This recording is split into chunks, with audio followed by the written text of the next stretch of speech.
All right, so you know how we love a good mystery, right? And today we're taking you along with us on a deep dive into a case that has haunted investigators for 5 decades. 5 decades. That's right. We're talking about an unidentified woman found on the A1 in Hertfordshire.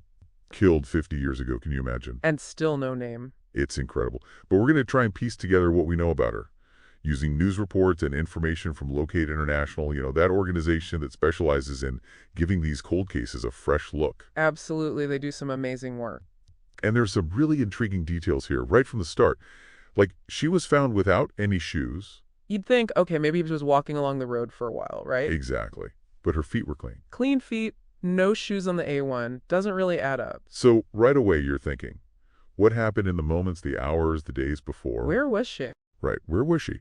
So let's go back to the beginning. February 18th, 1975. It's early morning on the A1 near Baldock, Hertfordshire. And this woman, she's struck by a car. More than one, actually, might have been involved. Tragic. And the mystery only deepens from there because even after all these years, nobody knows who she is. It's crazy.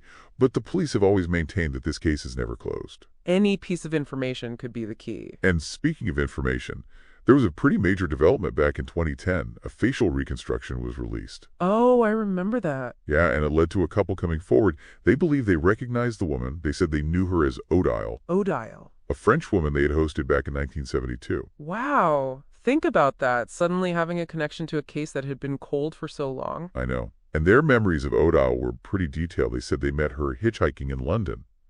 During a thunderstorm, actually.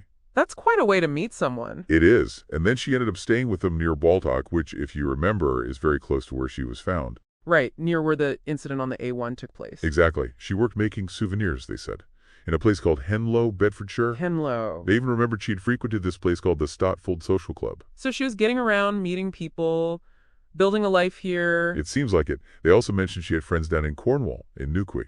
Interesting. So connections across the country. Yeah. And perhaps the most important detail, she'd studied English at a language school in Cambridge. Because Locate International did some digging and actually found a 1972 newspaper article. It mentioned an Odile Ledoux, 20 years old, studying English in Cambridge.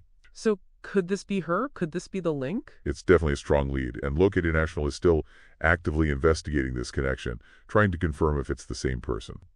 It really highlights how, even decades later, a small detail like that could crack the case wide open. Absolutely. Now, there's another piece of this puzzle that's always stuck with me. A milkman gave this woman a lift shortly before the incident. A milkman? Yeah, and he said she seemed scared or worried, like she was running from something. And Locate International has actually said they believe she may have suffered some kind of harm in those months before her death. You have to wonder, if she was in danger, could that be connected to why nobody came forward to identify her? That's a really good point. And then there's the matter of her name. There were other witness statements saying she used variations, like Anne or Anna. Hold on, so Odile, Anne, Anna. Was she intentionally using different names? It's possible. Maybe trying to stay hidden, Wow, it just adds layer upon layer to the mystery. Who was she running from and why? Right. And that's what makes Locate International's continued work so crucial. In their latest appeal, their CEO emphasized that if this woman were alive today, she'd be in her late 60s to mid-70s. Time is running out to find answers. It is. It really is. This is a real person with a life, a story, and for 50 years she's been known only as unidentified. It breaks my heart to think about it. Me too. So this is where we need your help. If anything we've talked about today sparks a memory, anything at all, even if it seems insignificant, please reach out to Locate International. That's right. Don't underestimate the power of a single detail. You could be the missing link. You really could. And this case brings up a much bigger question too, doesn't it?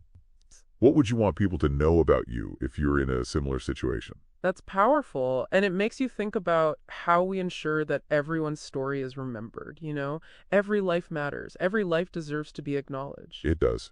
And even after all these years, there's still hope that we can bring closure to this case, that we can finally give this woman back her name. I hope so too.